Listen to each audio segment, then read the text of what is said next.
Hi, welcome to Syndy's Kitchen. It's fall, so we're going to be making some pumpkin spice latte steamer cubes. I went to a squash workshop, hard to say that, with Getty Stewart, and she taught me how to make these with pie pumpkins.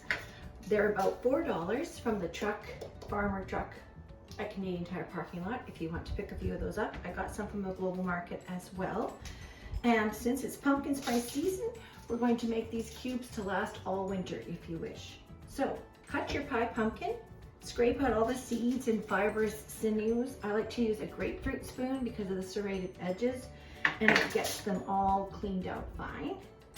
Add a little bit of olive oil to the exterior of your pumpkin and just smear it around a bit. Oil it up good so that you can roast the pumpkins for about 45 minutes at about 375 degrees. And then your house will smell fantastic and you know you're headed for some terrific pumpkin spice fun. You can use aluminum foil or parchment paper or anything you want under the pumpkins, maybe grease it up a bit. I like to use foil just for easy cleanup. Pop them into the oven. The next step after you've roasted your pumpkin is to make a puree. You really can't over roast the pumpkin. It's 45 minutes to be best, but you just want that rind to be super soft and the flesh just fall right off the rind. This is the fun part, messy part. Wear your apron. You need to puree it till it's soft and smooth, no lumps at all, like baby food.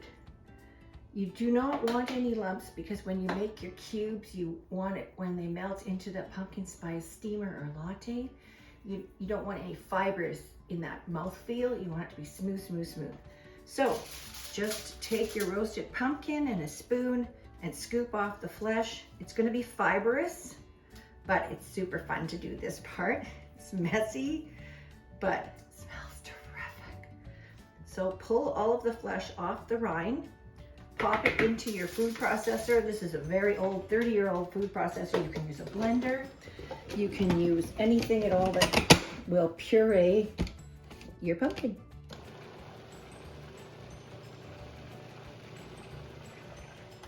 The next part we're going to do is cook the actual puree.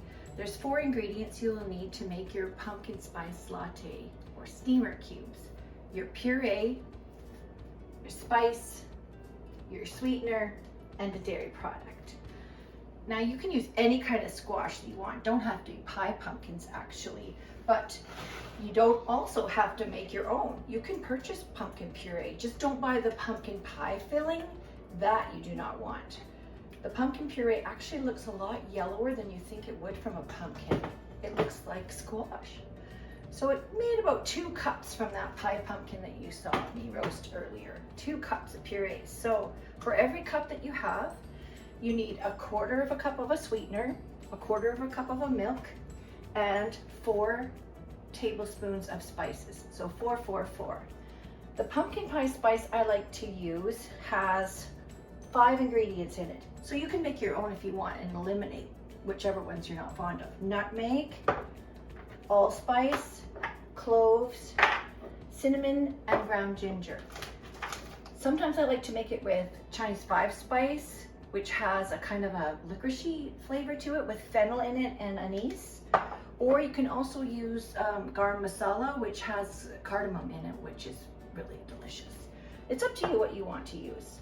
But I've already pre-measured here 8 tablespoons of pumpkin pie spice.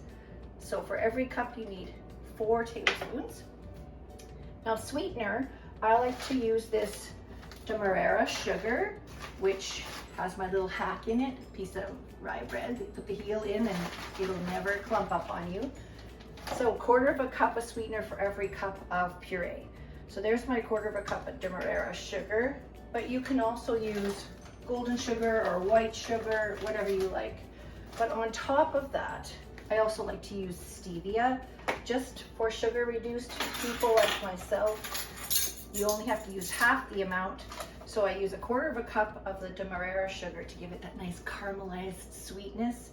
And then I use 2 tablespoons of the stevia sugar substitute.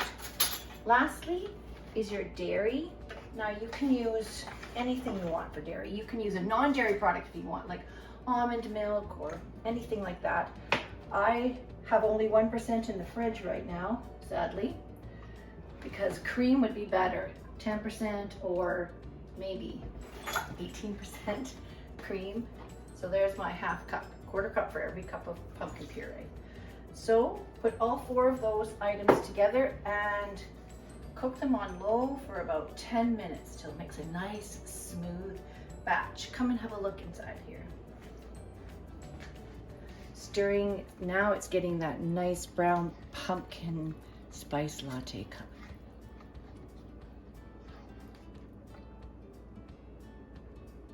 Stir frequently for 10 to 15 minutes till your pumpkin blend is nice and cooked, making sure there's no lumps. Remove anything you can find that is a bit lumpy. Smells fantastic. Next, get your ice cube trays ready with a little spritz of some Pam or any other kind of non-stick cooking spray so that you can fill your ice cube tray with your pumpkin spice mix. Just take a spoon and pop it in and fill your ice cube tray. Pop it in the freezer overnight and we'll get ready for a fantastic taste tomorrow.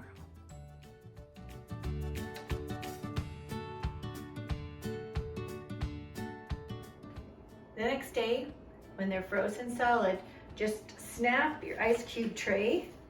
Should come out straight away. Get a good freezer bag to pop them into, and you will have 32 lovely cubes, and you can use them all fall. My favorite thing to do is a steamer. Just fill your cup with milk, add one of your cubes, microwave it for 3 minutes, maybe stirring after every minute. Second favorite thing, take your cup of coffee, add pumpkin spice cube, and a little bit of milk or cream or oat milk or whatever you like to make yourself a latte. Add a little bit of whipped cream for fun. Ooh, and maybe some nutmeg sprinkle. Hang on.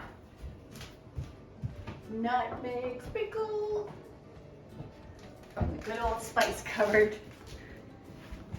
Oh, doesn't that look amazing? And for $4 pumpkin, now you have 32 pumpkin spice. You can use it for steamers or lattes. Delicious. I did buy some of this pumpkin spice creamer, but you know what? The natural squash just tastes so much better. Thanks for coming to Syndy's Kitchen.